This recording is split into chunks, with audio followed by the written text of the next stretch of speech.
Hello, magandang tanghali po muli sa ating lahat. Ngayon naman po ay araw ng Huwebes. At ngayon po, ito po ay isa na namang pamamaraan na maaari natin gawin ngayong Sabado ng umaga. Kung hindi nyo po ito magawa ngayong Sabado ng umaga, ay maaari po natin itong gawin ngayong Lunes po ng umaga. Ito po ay isang tiyak na magbibigay sa inyo upang ang inyong mga wallet ay laging punong-puno, laging hindi mauubusan ng laman. Kumbaga hindi talaga siya masasaid. Kadalasan sa atin ay minsan pag ating tinitingnan ng ating mga pitaka, yung ultimo barya ay wala na tayong makikita. Ito pong pamamaraan na ito ang ating ituturo sa inyo upang ang inyong mga pitaka ay hindi masasaid sa laman ng lalo na pera. Hindi masasaid ang pera sa inyong mga wallet.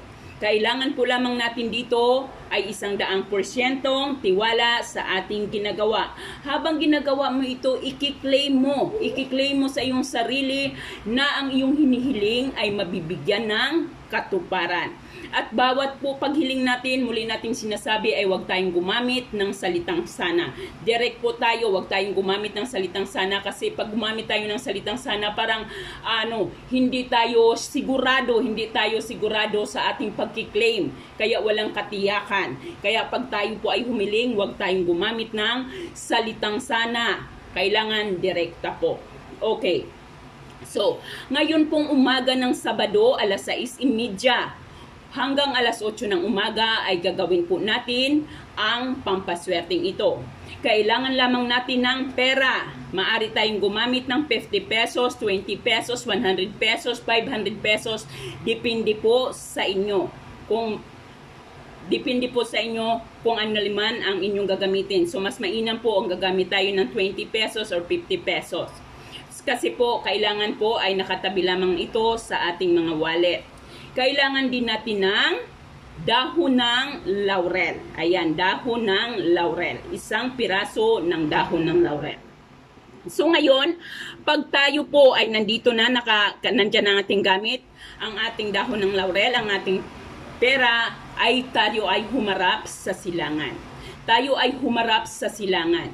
Ngayon, habang tayo ay nakaharap sa silangan, kuhanin mo ang dahon ng laurel, ilagay mo ang iyong pangalan, kumpletong pangalan at ang halaga ng iyong kailangan. So halimbawa, ikaw ay si Marivic Saclet, ayon si Marivic Dornan. Ngayon, ilalagay mo doon at ang halaga ng ating kahilingan, ang halaga ng ating kailangan. Total tayo naman ay humiling. Humiling tayo ay atin nang lubos-lubusin ang ating paghiling.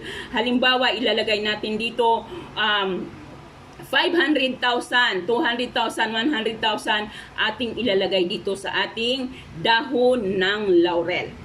Pagkatapos po nito ngayon, ang ating pong gagawin dito ay ilagay natin ito sa gitna ng ating pitaka, ating pera at saka mo ito itope. So ayan, maaari natin itong itope ng 3 beses or 2 beses.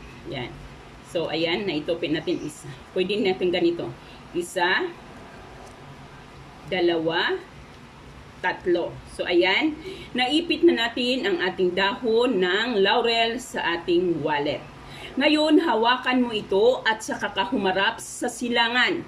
Humarap ka sa silangan at usalin mo ang iyong mga kahilingan. So halimbawa, kung magkaano man ang isinulat mo dito, sasabihin mo, ang halagang ito ay mapupunta sa akin. Ang halagang ito ay mapupunta sa akin. Ito ay ipagkakaloob sa akin sa lalong madaling panahon. Ulit-ulitin mo ang iyong kahilingan. Ulit-ulitin mo ang nakasulat na halaga dito ay mapupunta sa akin. Ito ay ipagkakaloob sa akin sa lalong madaling panahon. Ulit-ulitin mo ito ng 7 beses. Bigkasin ang iyong pangalan at saka mo sabihin na ang halagang ito ay mapupunta sa akin. Ito ay ipapagkaloob sa akin sa lalong madaling panahon.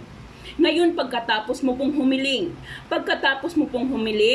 ay ilagay mo ito sa inyong mga wallet. Ilagay mo ito, halimbawa, ito ang inyong mga wallet. Pwede mo itong isiksik dito. Pwede mo itong isiksik sa medyo sulok-sulok na yung wallet upang ito ay hindi mapakialaman o mamaya inyong mga kapatid o inyong mga nanay hindi nyo naman malaya na binubuklat na pala ang inyong mga pitaka. Kaya ayan po ay hayaan nyo po yan doon. Hayaan mo lamang po yung pera na yan na nandoon nakalagay. At hindi mo na mamalayan, basta wag mo itong alisin, makikita mo, mayroon talaga darating ang araw na ang halagang ito ay mapupunta sa iyo. Basta po lamang kapag ginawa natin ito, dapat ay buo ang ating tiwala na ang lahat ng ating kahilingan ay mapapasa atin. So gagawin natin ito ngayong Sabado or kaya naman po ay ngayong Lunes ng umaga. So ayan po lamang, maraming salamat po at magandang tanghali sa ating lahat.